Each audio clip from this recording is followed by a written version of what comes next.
Olá, querida turma, como é que vocês estão? Tudo bem? Vamos dar início hoje, então, à nossa aula sobre educação na Idade Média, da disciplina de História da Educação.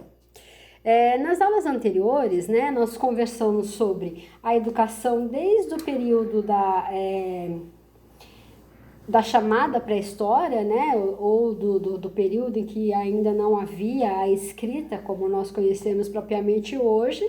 Depois nós avançamos um pouco e trabalhamos a questão da história da educação na antiguidade clássica, né, falando sobre Roma, falamos sobre Grécia, falamos também sobre o Oriente na antiguidade, como a educação para os hebreus, educação na Babilônia e em outros contextos também.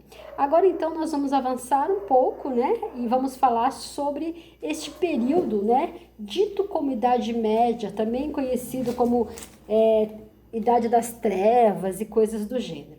Então, primeiramente, né, é preciso entender que essa denominação de Idade Média, ela funciona dentro de um determinado perímetro geográfico. Nós estamos falando de uma Europa, tá certo? Ocidental, não está falando da parte oriental, estamos falando de uma Europa ocidental, né, que após o período ali da Antiguidade, ali mais ou menos por volta do ano 476, vai ter a queda do Império Romano, e aí neste período né, já estão ocorrendo várias invasões, né, dos chamados pelos romanos de povos bárbaros, basicamente os povos nórdicos, que vão para a Europa em busca de território, em busca de espaço para produzir, porque também a região deles também estava em guerra e etc.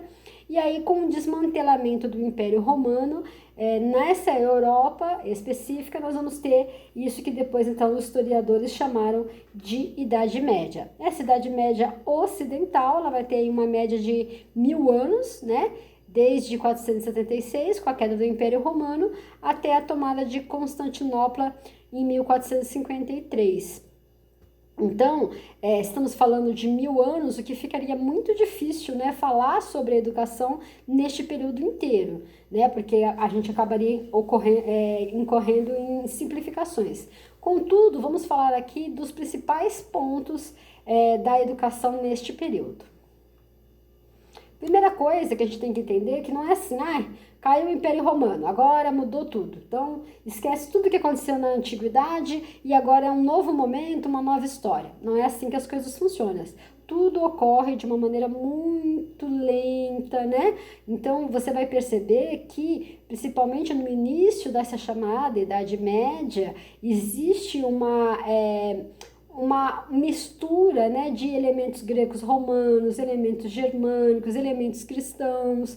Estamos falando já de um período pós Jesus Cristo, que a Igreja Católica então foi estabelecida e reconhecida, né? E aí você vai ter uma cultura que vai se organizando em meio a todas essas influências, né? Vai ter a influência do próprio Islã, que surge no século 6 depois de Cristo, influência de Bizantino, né? De Bizâncio, que ainda permaneceu, né, o Império Romano do Oriente, enfim. Então, todas essas misturas, né, todas essas influências, melhor dizendo, é que vão construindo, então, essa educação na Idade Média. Nós vamos ter, né, que nesse período da Europa chamado medieval, é muito fácil de vocês lembrarem, né? Quem assistiu Game of Thrones, né, assiste esses filmes de cavalheiros, e etc. Ali, eles são filmes que são inspirados nessa chamada Europa medieval. Neste período, nós vamos ver, né, com a decadência do Império Romano, a criação de feudos, né? Os feudos, então, são áreas, né, o que passa a ser novamente importante é o território. Então, você vai ter quem é o dono da terra, né, que seriam os chamados senhores feudais. Então, esses senhores feudais, eles vão adotar o sistema de servidão, né? Então, os camponeses, antigos escravizados, etc., pessoas sem posses, vão ser servos dentro desses feudos, né? Em troca disso, eles vão receber uma parte daquilo que eles mesmos produzem e vão receber também proteção do senhor feudal. Então, nesse período, né, nós vamos ter o quê? Um desaparecimento, né, da escola clássica que existia até então, que lembrando, né, já existia alguns países que defendiam uma escola pública, né? E aí isso vai sumir, né? Praticamente vai desaparecer e vai começar a surgir então uma formação de uma escola cristã. Na estrutura política, né? Então vai existir uma relação de vassalagem e suzerania, né? O suzerano é quem dava então lote ao vassalo, né? E este deveria então fidelidade ao seu suzerano. Ou seja, né, o vassalo é o servo, né? E fica então à disposição do senhor feudal, e em troca então vai ter aí proteção, vai ter um lar, né? É um sistema de produção diferente do sistema escravizado, porque o servo ele vai ter que produzir para ele, para sua família e para o senhor feudal, tá certo? Bom, nos primeiros séculos, né, nós temos então, né, dessa chamada Idade Média, a partir do século V, uma substituição, né, da paideia cristã pela paideia, da paideia grega pela paideia cristã. Então a gente vai ter o quê? Uma nova concepção de mundo. Se vocês lembrarem, né, principalmente quando nós falamos de Grécia, de Roma, existiam lá vários deuses, né? A mitologia chamada hoje, né, ou no caso a religião deles estava centrada em vários deuses. Com a paideia cristã, nós vamos ter a ideia de um Deus único, né, que a gente vê que isso já começa lá, já começa no Egito antigo. Aí depois a gente vai ter isso com os hebreus, com os judeus, e aí vai caminhando, né? E aí então essa ideia desse Deus onipotente e onipresente é o que vai então determinar a educação medieval, que vai ser então uma educação voltada para a formação do cristão. Então essa educação ela ficará nas mãos da Igreja Católica. Aí o que acontece, né? Interessante isso, porque, né? A educação ela vai perder um pouco aquele seu caráter político, de formar cidadãos, né, etc., que existia ali naquela antiguidade clássica, e aí ela vai ser uma educação ministrada pelos padres, né, pelos clérigos da Igreja Católica. A princípio, né, a igreja vai defender que deve ser uma educação para todos e todas. Na prática, isso realmente não acontece, né? Você vai ter, então, uma Europa, nesse período, praticamente analfabeta, né? E aí o conhecimento vai ficar todo, ou quase todo, né, sobre o controle da Igreja Católica. A coisa chega num extremo que a gente existe alguns registros que dizem que tem bispos, né, que haviam clérigos que não sabiam ler e escrever, né, e aí eles faziam tudo de cor, né, de cabeça, como a gente diz hoje, por meio da memorização. Então, é realmente um problema sério que a própria igreja vai criar e depois, então, vai ter que tomar algumas atitudes para resolver. Durante esse período, então, né, nós vamos ter basicamente dois tipos de escola. Nós vamos ter uma escola no meio urbano, essas escolas vão ser geralmente nas catedrais ou anexos dessas, né? Imagine que catedrais eram imensas, né, gente? Existiam cidades que as catedrais cabiam toda a população da cidade dentro dela. E, inclusive, em momentos de guerras, né, a população ficava abrigada dentro dessas catedrais. E nessas catedrais, então, eles ensinavam o alfabeto para as crianças aí das classes mais populares, né? Algo bem rudimentar, lembrando que não era uma educação que todos tinham acesso, tá? Até porque os servos, eles precisavam trabalhar, né? E os seus filhos também, tá? E existia um outro tipo de educação, que era uma educação que ocorria nos mosteiros. Esses mosteiros geralmente eram longe da região urbana, né? Em lugares mais reclusos. Nesses mosteiros é onde viviam e se desenvolviam as ordens religiosas, e lá a educação que existia era para formar os próprios quadros da igreja. Geralmente era gente humilde, né? Que às vezes órfãos, né? Ou que acabavam indo parar nesses mosteiros, e aí então eles eram ensinados, né, vamos pôr assim, dentro dessa paideia cristã, para os próprios quadros da Igreja Católica. Eu recomendo para vocês, né, um filme que eu já havia comentado anteriormente, que se chama O Nome da Rosa.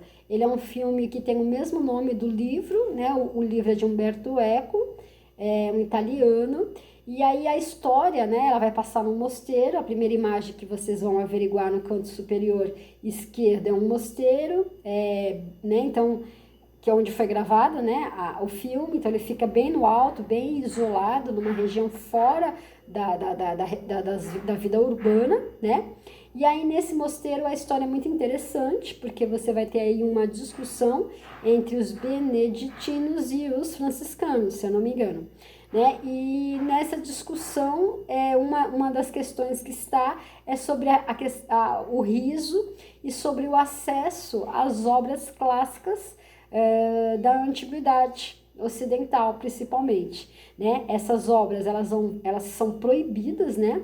Nem mesmo os monges têm acesso, somente uma camada muito seleta dentro da Igreja Católica que tem acesso a essas obras, porque elas poderiam corromper os jovens, né? E aí a história é muito legal, porque aí vão chegar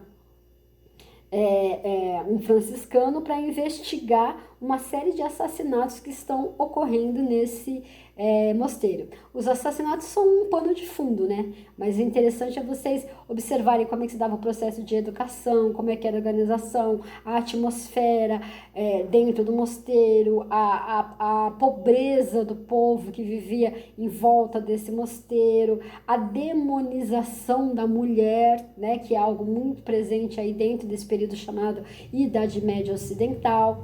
E, bom, aqui você vai ter outras duas imagens. Uma uma espécie de não é uma biblioteca, mas assim, os monges, eles copiavam, né, de maneira manuscrita, né, não tínhamos ainda o desenvolvimento de Gutenberg, então eles copiavam de maneira manuscrita os livros da antiguidade, tá, os livros que tinham interesse, né? E aí existiam, né, uma biblioteca secreta. E aí então você vai ter uma cena na qual os protagonistas da história vão descobrir essa biblioteca, que é um verdadeiro labirinto e tal. É muito interessante. E quando você assiste um filme desse, você fala, meu Deus, hoje eu tenho acesso a todos os livros, eu posso ler, inclusive, pela internet, de graça, livros que foram proibidos durante séculos, e muitas vezes a gente não faz isso, né? Então é bem legal de ver esse filme. Uma outra cena, né? Esse é um dos responsáveis pela biblioteca, né?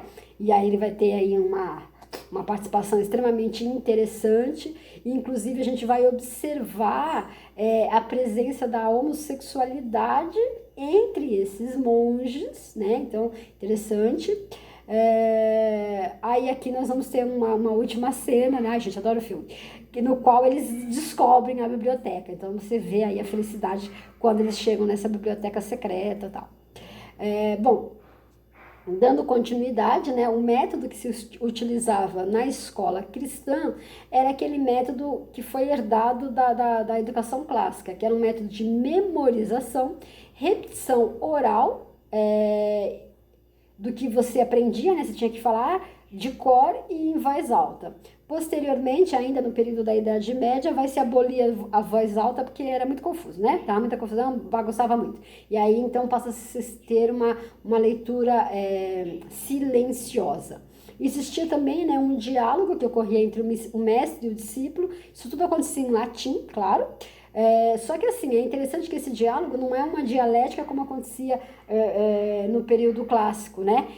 Na verdade é um diálogo no qual as respostas tinham que ser aquilo que os mestres esperavam. Bom, aqui continua então a presença dos castigos, né? Ou seja, aqueles que não conseguiam realizar a memorização ou que não eram obedientes, eles recebiam castigos corporais. Bom, essa idade, né, chamada Idade Média, né, é interessante que nós vamos ter aí o nascimento da Universidade do Ocidente. Essa universidade Eu digo do Ocidente porque antes, né, nós vamos ter o surgimento da universidade no Egito e em Marrocos. Né? Então, antes do ano 1088, que é quando vai ter a primeira universidade registrada aqui do Ocidente, nós vamos já ter, né, no século IX, depois de Cristo, universidades no Egito e universidades em Marrocos, no continente africano, tá? Bom, essas universidades aqui do Ocidente, elas vão ensinar basicamente artes liberais, medicina e jurisprudência. E aí uma coisa importante que vocês têm que lembrar ou anotar. O currículo, ele era composto de aritmética, música, geometria e astronomia, e também matérias científicas, que era gramática, retórica e dialética, né? O quadrivium e o trivium, que eles vão chamar, tá? Então é importante vocês lembrarem como que era o currículo dentro da Idade Média, tá certo? É claro que esse currículo voltado para o que a gente chamaria hoje de ensino superior. Aqui algumas fotos, tá? Foto da Universidade de Bolonha, de 1088, na Itália, e bem anterior a este, a Universidade de Al-Qarawiyyin, em 859, em Marrocos. Inclusive, essa universidade foi fundada por uma mulher. Vamos continuar aqui. Além das universidades, existiam também as corporações de ofícios e mestres livres. Essas corporações de ofício era o seguinte, tinha lá os adolescentes, os pais levavam para essas corporações, onde esses meninos e meninas iam, principalmente meninos, né, aprender a ser sapateiros, joalheiros, padeiros, etc. Eles passavam a ser aprendizes, eles ficavam anos, né, junto lá aprendendo um ofício, deveriam ser obedientes aos mestres, né? E geralmente quando eles saíam de lá, eles montavam seus próprios negócios, vamos colocar assim, participando também aí dessas corporações. Bom, aí também, ao lado disso, existiam os mestres livres, uma espécie de professor particular, tá? Que vai surgindo já a partir do século XIII e aí vai se desenvolvendo, e depois no Renascimento nós vamos falar um pouco mais sobre esses mestres. Bom, para a gente terminar então, nós temos aqui que durante esse período da Idade Média surge a escolástica, que é uma autoexpressão da filosofia cristã medieval. Ela vai se desenvolver aí entre o século IX, vai ter seu apogeu aí no século XIII até o século XV. Ela vai ser chamada de escolástica porque era uma filosofia que era ensinada nas escolas e existia aí uma tentativa de conciliar a razão e a fé. Contudo, é preciso lembrar o seguinte, o parâmetro da educação é que o ser humano era uma criatura divina, feita à imagem e semelhança de Deus, etc. E aí, sim, se existisse alguma contradição entre fé e razão, do tipo, o mundo foi feito em 7 dias, Jesus nasceu de uma mulher virgem, ou coisas do gênero, se existisse algum tipo dessa contradições, era necessário que houvesse grande humildade por conta dos estudantes, porque eles deveriam consultar os grandes sábios intérpretes autorizados pela Igreja Católica e sempre ia se manter aquilo que a Igreja dissesse. Ok? Então, se a igreja fala, como no filme do Nome da Rosa, que o riso vai denegrir, né, os adolescentes, os jovens, a igreja falou, está falado, tá bom? Se a igreja falou que o mundo foi feito 7 dias, foi feito 7 dias, não interessa, porque assim. Enfim, é claro, gente, que vão ter vários filósofos dessa época que é interessante de estudar, né, que vão mostrar isso de uma maneira não tão simplista. Eu estou sendo bem simplista aqui para que a gente possa se atentar apenas aos pontos básicos, tá bom? Bom, então por hoje é isso. Aqui estão as referências bibliográficas. Eu aguardo vocês, então, mais tarde na nossa sala de apoio presencial para que possamos discutir um pouco sobre a educação na Idade Média. Obrigada e até a próxima.